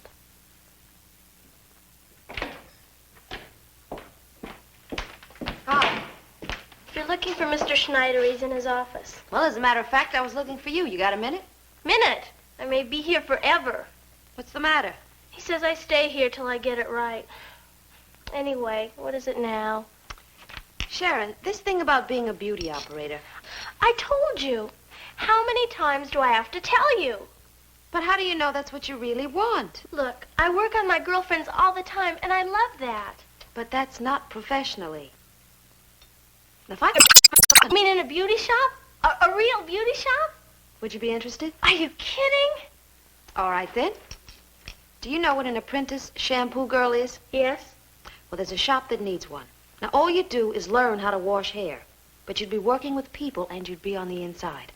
It'll get me out of this mess. I'd sweep the floors even. Now, I didn't say anything about dropping any... Beauty shop. Who needs this chemistry? Miss McIntyre, I don't like this college prep. Sharon, if it's wrong for you, I'll get you out of it, believe me. But first, I have to be convinced. And incidentally, so does your father. Yeah, well, I'm already convinced. Do you think I can ever prove anything to my father?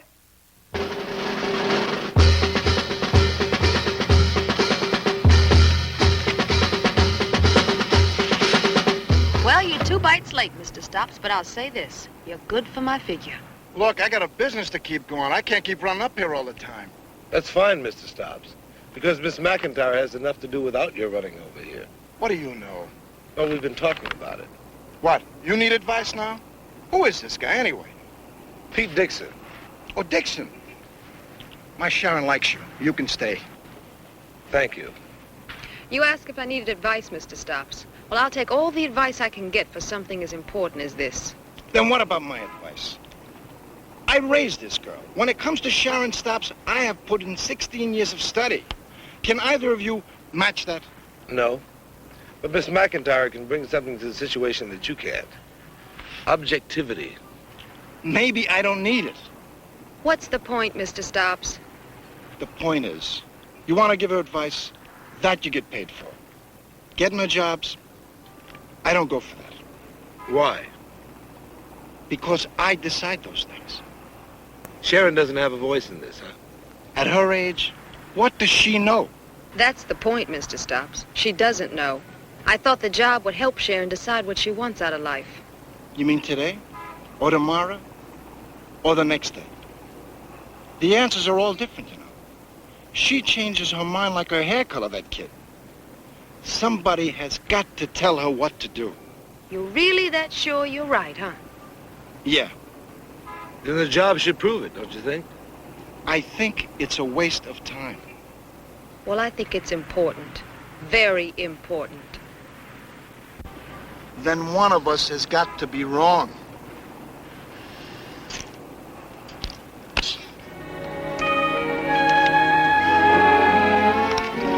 Careful, dear. I have very sensitive hair. Oh, I wish I had hair like yours again. You can. It's a wig. You know, it's getting to the point where you can't count on anything anymore. Take string beans, for example. Up 7 cents a pound last week alone. Well, of course you'd say that. It just doesn't look like me, that's all there is to it. I think it looks fine. Very chic. You do. Well, we'll see about that. You, take a look at this and tell me what you think. I think it looks great. You do.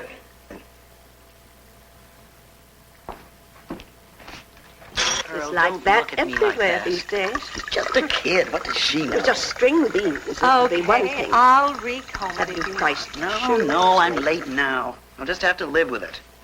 I'm sorry you feel that way. No sorrier than me.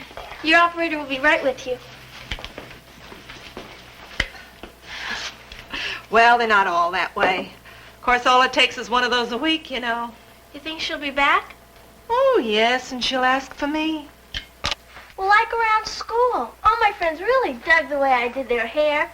But I didn't charge them. It was all for free. But boy, when you do something for people for money, do they ever get fussy? I mean, every single little thing has to be their way. So I quit. You what?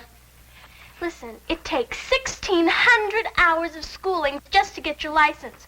And the courses, little creepy things like facial muscles and nerves. It's even more boring than Chemistry 1. I'm saying nothing. Well, beauty shop's out, college prep's out. Now what? Look, I'm only 16. Why does my whole future have to be decided now? You think this is easy for me? I know it isn't, Sharon. That's why I'm here. I'll tell you what you ought to do. No, you won't. You know so much, Miss Smarty Pants. Tell us what you're going to do with your life. I said I don't know yet. I need time to think. Like 10 years? Tell her about the horse. Oh, not a horse, Father, a pony. One Sunday, I take her to ride the ponies. Well, she wasn't going to do it. So I put her on. And what does she do?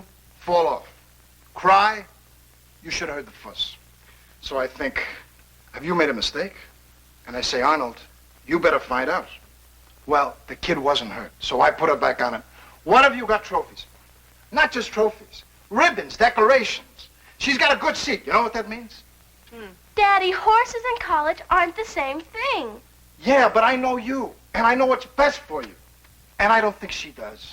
Yeah, but she listens to me. She lets me try things. Sure, she'd like to try something, the beauty salon. And you quit, which shows you it was a waste of time, right? It was not a waste of time, Mr. Stops. Not if she learned something. You made a mistake. That's learning. You better believe it. Look, Sharon has to live her own life and find out what she wants for herself. You think so? Tell her about the broccoli. Oh, no, not the broccoli again. Wouldn't touch it. Decided to hate it. I made her try it. Now she loves it. You're doing it again, Mr. Stops. What? You're smothering her. Me? Yes, you. If you keep it up, you're going to drive your daughter away from you.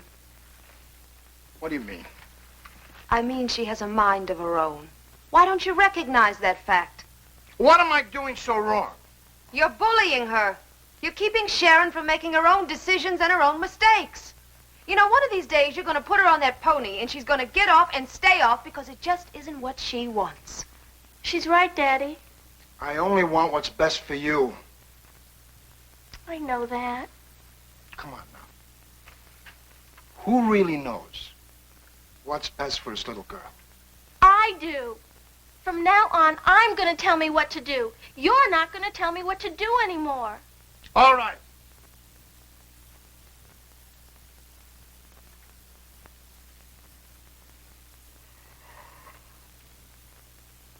All right. So tell me, you want college or not? I haven't made up my mind yet.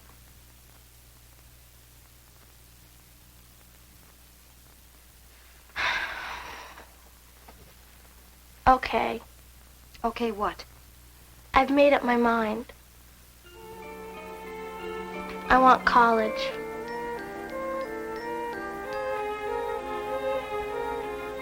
Just like that. I know my little girl, McIntyre. Well, this isn't over yet. There's a small matter of grades, remember? Sharon's schoolwork is still below par. I guess I'll just have to work a little bit harder. What do you mean, guess? Come on. Let's go home and put you back to work. Like when you fell off the horse, your old man's gonna put you back up there again. Daddy. All right. Help put you back up there again. Okay. No hard feelings, right, McIntyre?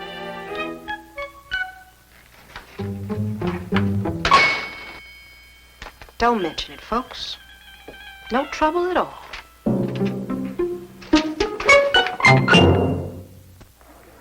Oh, Pete!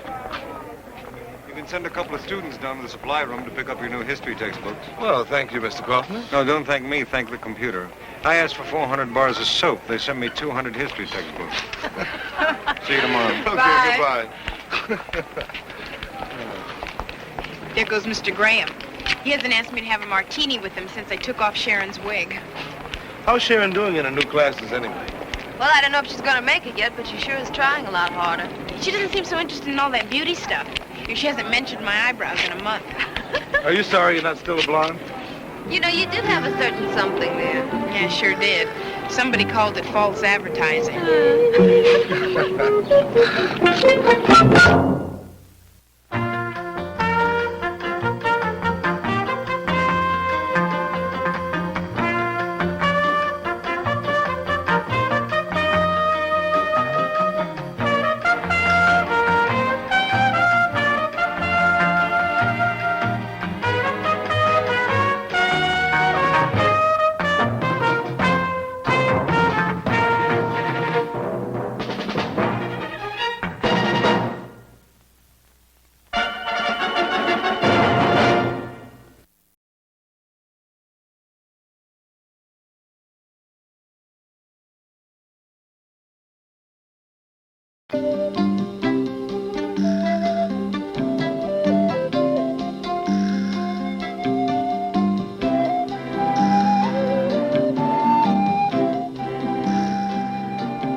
Chief? The king was putting a squeeze on the colonists, and he topped everything with intolerable acts. Very good. Bernie, give me one of the intolerable acts.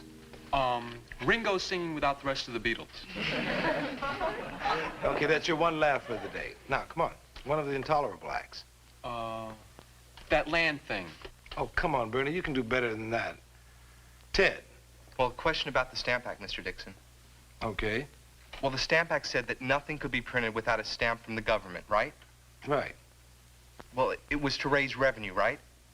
Well, and to control what was printed in the colonies. The man who issued the stamps could refuse a stamp to anybody at any time. So it was a form of overt censorship. Well, yes, it was, but, Okay, read the next 3 sections on the Revolution. That's 9, 10, and 11.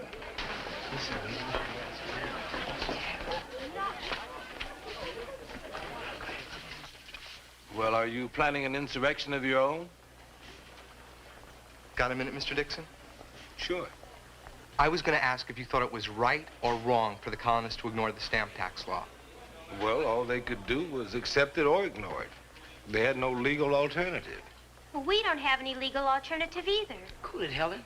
You got a problem? Go ahead, Teddy. Yeah, baby, he won't turn us in. You really are planning an insurrection, aren't you? Well, I made the staff of the Blue and Gold. So did Helen. Well, Mr. Dragan always approves my stories. But Mr. Dragan won't approve anything that Ted writes. Does he have a reason? Well, he can't print what I write. The school board says that nothing can be printed in the school paper that's propaganda. If you have a point of view, then it's propaganda and the paper can't carry it. Rule 1275. Well, we try to get the school board to change it, but no student can speak at school board meetings without the approval of... I know that rule, too. What it comes down to is that we don't have freedom of the press. All our school papers could do is just tell us about dances or school teams. Cooking hits. Yeah, that kind of stuff. But we can't get into anything heavy, anything that matters. We're going to start our own newspaper, Mr. D. An underground newspaper? Well, it's that or shut up. I feel like a colonist, man. I mean, we should have some of them pilgrim hats, you know? Well, a lot of kids want to say things and there's no place they can say them. Like petitioning and racial polarization. Well, you can't write about that in the Blue and Gold, or about classes jammed to the doors, or out-of-date textbooks. Well, it doesn't sound like you came to me for advice. What did you come for? We're going to make a newspaper without any censorship. Okay. We want to interview you for our first edition. Why me? Because you teach, you don't tell. Guys who hate school want to learn in your class. We want to find out why and print it. We wonder what makes you tick. Where and when? Well, we've got some details to iron out first, but we'll let you know, okay? Okay. As long as I have your word that you'll quote me accurately and completely. Oh, we will. We won't guarantee that we won't criticize what you say, though. That's fair enough. Mr. Kaufman! Oh, Pete. Join me for a serene moment in an otherwise cataclysmic day. What happened? Nothing, but it will. You're not the bearer of some kind of bad news, are you? Well, I'm going to be interviewed. Oh, that's nice. Teacher's magazine? No, newspaper. Oh, I hope it's not the London Times. My subscription just ran out. I see, it's not the Blue and Gold. I just saw the layout. You're getting warmer. This paper hasn't even been published yet. Oh, no. You're putting me on. We're not going to get one of those at Walt Whitman, are we? Yes, we are. One of those. All the kids resent the restrictions of the school board rule. Don't tell me about good old 1275 and the school board. Did you know something? Maybe you better think about it. Could be hot water for you. I mean, granting an interview to an underground newspaper. You weren't talking to me officially, were you? I mean, you're not going to tell me who's involved. No. Oh, that's good. Because if it was official, I'd have to say something significant. Go home and brood about what to do. This way, I can just enjoy the rest of the day and confront when the first copy comes out. And then when you find a student that can write, you just fly. You get the feeling Alice likes teaching English? I do get that feeling. You know what I heard today? Some of the kids are starting an underground newspaper at school. Isn't that awful and terrific? Awful and terrific. Well, I mean, it's against the rules. Which part is that? Awful or terrific? Oh, awful. The terrific part is the kids really feel something, and they're going to do something about it. You know, I have a kind of vested interest in it, more or less. Do you know Ted Winkler? I have him. He's a bright kid. Well, I think he has a chance of becoming a literary genius. Is that all? Really? No, I'm serious. When he writes about a rainstorm, you get wet. Look, really, he resigned from the staff of the Blue and Gold because, well, Mr. Dragon couldn't print what he wrote because of some rule. 1275. That's the one. You know, I'm glad they're starting their own paper because he'll have a place to write what he really cares about and feels. An underground newspaper. I wonder how Mr. Kaufman's going to feel about that. Oh, he'll understand. But then again, maybe he won't.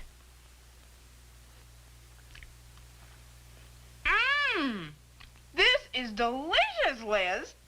I love dessert. That's really good.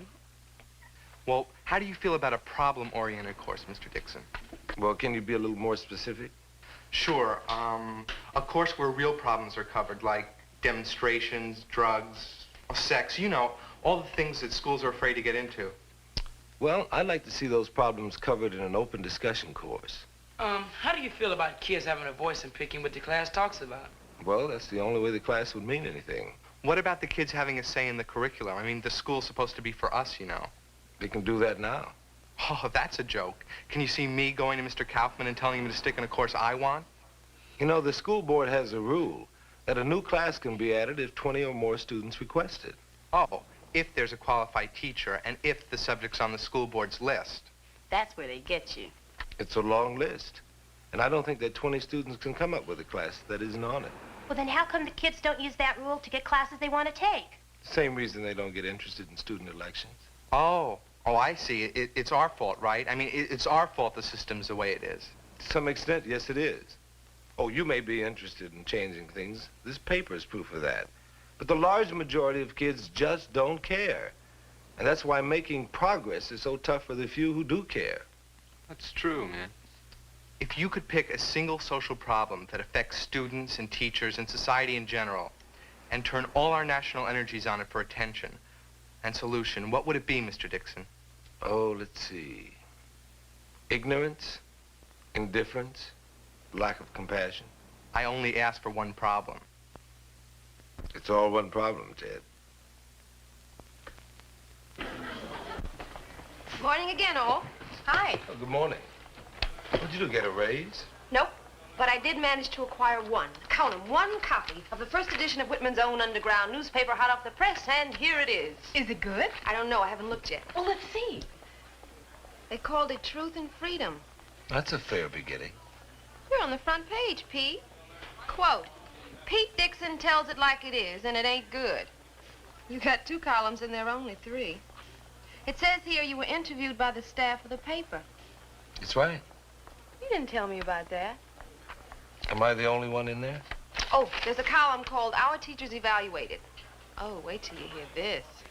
Oh, quote, Mr. Gilbert Casey, boys' vice principal. Mr. Casey's open mind is evidenced by his rapid-fire decisions that all explanations are lies and his absolute conviction that the students are the enemy and that without his iron hand, Whitman High would collapse and anarchy would run rampant in the streets. Evaluation, A in prejudgment, A in oppression, A in overreaction, F in humanities, no times tardy and no times absent. Boy, they really gave it to him, didn't they? Zonk, Mr. Casey. I bet Mr. Casey's ready to swallow his rubber hose. That's not all. There's more. Mr. Dragan's next. What does it say? Mr. Kenneth Harmer Nelson Dragan has long been romantically attracted to one of the Bronte sisters, but it is not yet certain which one.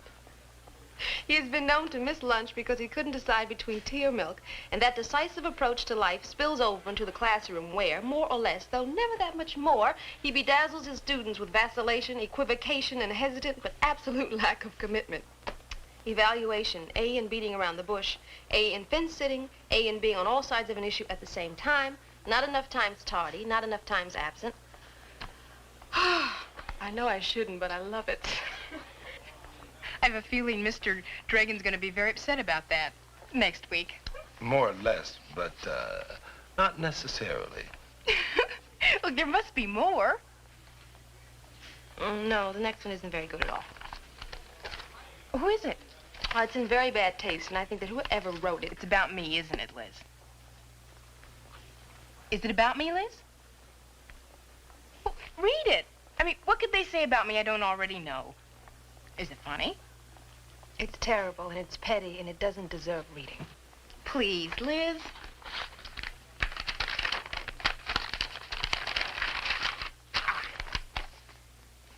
Miss Alice Johnson thinks she's a student and also thinks she's a teacher. Single-handed, she has activated the word scatterbrain. She is the perfect example of those people who go into teaching because they can't stand the thought of leaving school. We are surprised she's working at a high school. Her attitude and self-image seem more suited to nursery school. This paper intends to request the school put in a seesaw and a sandbox for our bubbly little Miss Johnson. They didn't give me any evaluation.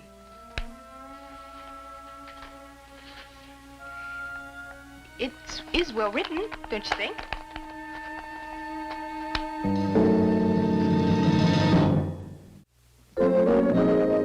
Holding teachers up to ridicule? I don't mind myself. I've got the hide of a rhinoceros, but... Well, and look who's on the front page. Pete Dixon. He gave them an interview. He's a very good teacher, Mr. Dixon is, if what one hears is true. Well, sure he is. But I'll guarantee you he won't give us the names of those future Pulitzer Prize losers that wrote that junk and didn't have the guts to sign their name. But I'll find them, and out they go. I wonder why they chose to remain anonymous, Gil. Yes. Morning. Morning. Pete. I assume you've seen this. How can you condone that garbage, Pete? Here we go again. Oh, you know what I mean. Pete, just for the record, you did not know what was going to be in the rest of this paper when you gave out that interview, correct? They didn't even have a name for the paper. Did they quote you accurately? 100%. Well, that's something. Who were the phonies that put that slop together, Pete? Can't tell you, Gil. After what they did to Dragan and to Alice Johnson? Well, what about yourself, Mr. Casey? Well, you can forget about me. I'm the local tyrant. Well? Don't intend to tell you. Well, actually, while I believe that loyalty is more or less a good thing, there might be circumstances which override one's initial responsibility in some cases, though I'm not at all sure that applies here. You know I'm going to find out who wrote that poison pen hogwash sooner or later, Pete. Not for me, you're not. You know what you're coddling here? Revolutionaries is what you're coddling. Oh, well, now, I can see where he might be protecting, but coddling doesn't even really apply, except in the most abstract sense. It's not abstract, it's coddling. Coddled or sunny side up, it's still the same egg. The point is the students wanted a free press and they've abused it. Now, what are we going to do about it?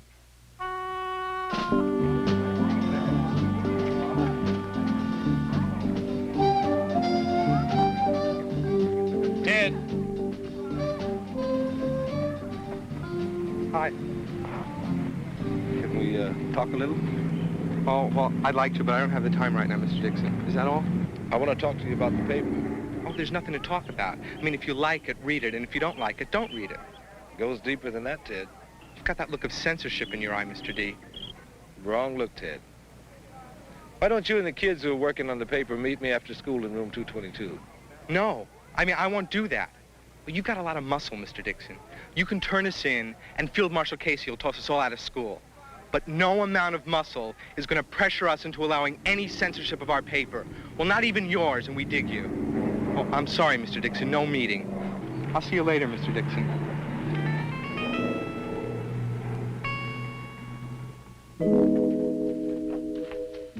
Hi. Oh, hi, Liz. You know, I saw the cutest pantsuit down at Rubens, and they're having a sale. I thought we could go down there after school and look around. I know you're trying to cheer me up, Liz, and I'm grateful, but a pantsuit won't help, no matter how cute it is. Are you going to walk around like a wilted daisy forever because some kid decided to take a shot at you? I mean, for all we know, I may be the next one on the list. Oh, no, they don't do you. They do the Caseys and the Dragons and the Alice Johnsons. The terrible part is I know they're half right. I don't know which half. See you later.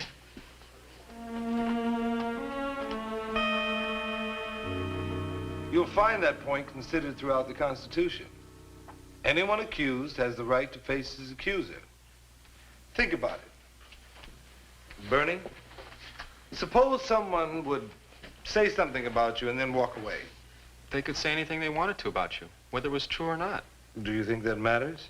Well, I can think of things I wouldn't want anybody to say about me. Suppose somebody would walk up to you, to your face, say the same things. I'd punch them. In other words, if somebody has something to say about you and they walk up to you and say it to your face, they have to pay a price for that privilege, right? Right. Hold it. I want to talk to Pam, Helen, Richie, Al, and Bernie. I told you we wouldn't sit still for any meeting. What's wrong with a meeting, Ted? Shut up, Bernie. Well, who died and made you king? The rest of you can leave. Those of you who I asked to stay can either stay or leave.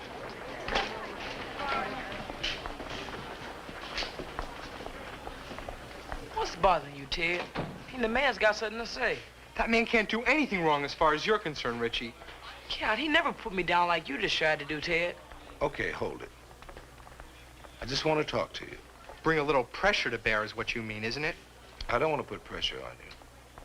But I thought you would listen to what I had to say. It's about that teacher evaluation column, isn't it? Yes. I don't want to know who wrote it, but I do want to talk about it. Well, isn't that what you were doing in class a minute ago? I mean, those references to hiding behind anonymity, to hit out with impunity? You're really strung out, man. Why don't you listen? It doesn't cost anything. What you want to say about the teacher evaluation column was that it was rough, right? Well, that's how it is. Some people got zapped. No argument. But that's what happens when you tell the truth without a lot of phony pats on the head. Casey does think the students are the enemy, Dragan does sit on the fence, and Miss Johnson does come on like she was one of the kids. That's not what I want to criticize about the column. It's your paper. If you want the column in, then it should stay in. I don't like it. But that doesn't matter because you're not writing the paper for me. Then what? It was cheap ridicule. Easy. You can find a flaw in everybody. Everybody knows that Mr. Casey is hard-nosed. Oh, Mr. Casey could always do his own thing, and nobody could ever tell him that they thought his attitude stinks. Well, we told him. And what about Mr. Dragan? Are you out to expose his love for the Bronte sisters? Oh, you tell me what the column said about Mr. Dragan isn't true. He does beat around the bush. But he works as hard as any teacher in the school to prepare for his classes. Oh, we don't have to give his history to make a comment on him. And now Alice Johnson. You really told it like it is about Miss Johnson. She bubbles. That's heavy truth, man. Well, she's also a teacher who does everything she can to help kids make better lives for themselves. What's your point, Mr. Dixon? Oh, get off it, man. Hey, what do you want from me, Bernie? Johnson comes on too strong. Well, what do you think you're doing, baby? You call your number being cool? Okay, you've got us at each other's throats. Is that all? That's not what I want. I don't want to see what was a platform for dissent go down the drain because somebody took a cheap ego trip. I thought the reason that you kids wanted your own paper was because our school paper was one-sided and stilted. Well, it is. So was that column. That was an ego trip, man. Oh, can you do any better? He couldn't do any worse. Oh, you're a real comedian, Bernie. I'll tell you the truth. Now, if what our paper's gonna do is chop down people, man, that's a real drag. I'm not gonna risk getting thrown out of school. Like, tell me, what is the point of this column anyhow? I mean, who got evaluated? Nobody. They got chopped. I mean, who couldn't you chop if that's all you want to do? I think I resign. You can't. I heard Pam say that she was going to quit the paper. Don't, Pam. Don't any of you quit. I know you wrote the column that I was mentioned in, Ted. I never could mistake your style, even when you don't split an infinitive. I didn't like the content much, But then I wouldn't, would I? Anyhow, it didn't kill me or anything. What I really think is that the teacher evaluation column should be reevaluated. It hurts people. But even if it stays the way it is, and other people get hurt, don't quit your paper. Look, you have something to say, and you should try to say it. Say important things.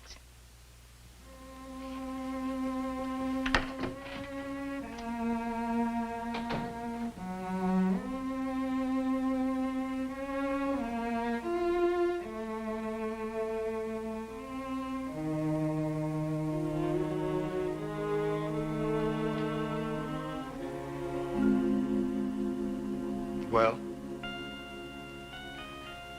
even if we give the pluses and the minuses, some of the teachers are going to come up short.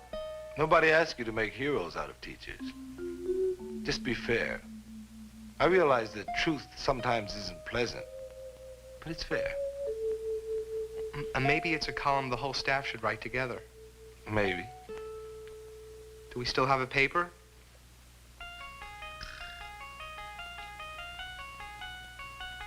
Yeah, we do. Right on, brother. Okay, staff meeting in Pam's garage in half an hour. And I still think this meeting was an infringement on our rights as a free press.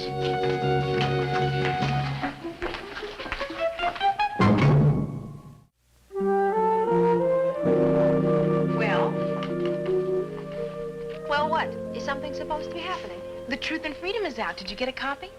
Uh-huh. How'd your classes go this morning? Just fine. Where's the paper, Liz? In my purse. Let's see. It's a lot neater than the first issue. No strikeovers in the typing. Did they do a teacher evaluation column? I think so. Was it fair? Well, it was divided into two parts, pluses and minuses. Some of it was fair and some of it wasn't so fair. Anybody we know make it this week? Mr. Kurtz and Mr. Cooper. Only two? I was the third. Can we see the paper, Liz? Did they say anything terrible about you?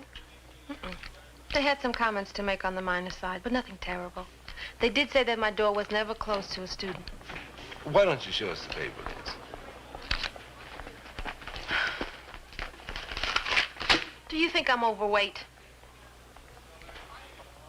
That what they said about you? Yeah, and you agree with them, don't you? Oh, no, I don't.